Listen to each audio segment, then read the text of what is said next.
നാടൻ ചിക്കനാണ് ഇത്. ഒരു 5 മിനിറ്റ് കുക്കറിൽ വേവിച്ചിട്ടുണ്ട്. നാടൻ ആയതിനെ കൊണ്ടാണ് വേവിച്ചത്. അതിൽ ഇഞ്ചി, പച്ചമുളക്, കുരുമുളക് പൊടി, മഞ്ഞൾപ്പൊടി, മൂന്നും കൂടെ ചേർത്ത് വേവിക്കുന്നത് 5 മിനിറ്റ് കുക്കറിൽ വെച്ചു. ബാക്കിയുള്ള അതിനുശേഷം സവാള ചെറിയ തക്കാളി വരണം, പച്ചമുളക്, കറിവേപ്പില, ഇഞ്ചി, വെളുത്തുള്ളി, ഇത്രയും സാധനം. എണ്ണ ഒഴിക്കാൻ വേണം, വെളിച്ചെണ്ണ ഒഴിക്കില്ല.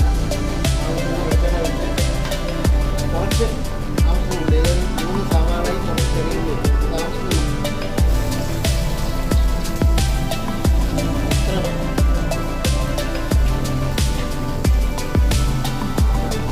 ഉള്ളി കൂടിപ്പോയാൽ മധുരം വരും. അതിന് ഒരു ചുവപ്പ് നിറം വരുന്നിടം വരെ ഒന്ന് വഴറ്റി. ഇനി ഞാൻ ഇഞ്ചി ചേർക്കാൻ പോവുകയാണ്. ഇഞ്ചി, വെളുത്തുള്ളി, കറിവേപ്പില, പച്ചമുളക്, ഇത് 4 കൂടെ ചേർത്ത് ഒന്ന് വഴറ്റി.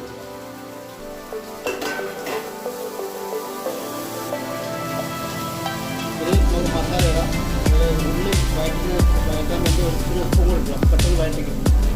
ഇനി മുളക് പൊടി, കുറച്ച് ചിക്കനാണ് കുറച്ച് മുളക് പൊടി എടുക്കുന്നുള്ളൂ. 1 സ്പൂൺ മുളക് പൊടി, ആവശ്യത്തിന് മല്ലിപ്പൊടി, കുറച്ച് കുരുമുളക്, കുറച്ച് മഞ്ഞൾപ്പൊടി,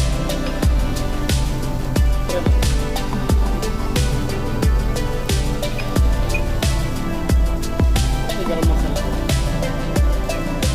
പച്ചമണം മാറുന്നത് വരെ കളയും. അതിനുശേഷം കളയും.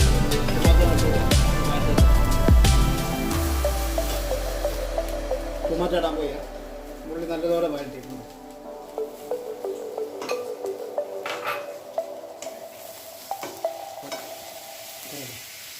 ടൊമാറ്റോ വേവുന്നിടം വരെ ഒന്ന് ഇളക്കി കൊടുക്കാം. ഒരു 5 മിനിറ്റ് ഇളക്കുമ്പോൾ ശരിയാവും. ഈ ചിക്കൻ ഇടാൻ പോയാൽ നല്ലതുപോലെ വഴറ്റിയിട്ടുണ്ട്. ചിക്കനും കൂടെ ഇട്ട് ഒന്ന് ഇളക്കി കൊടുക്കാം.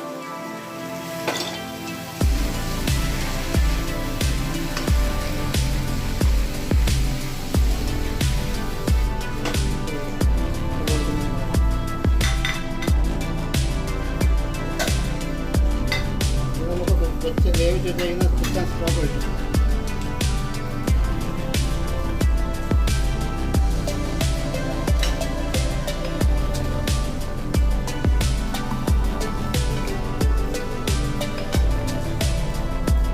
പറ്റുന്നവരെ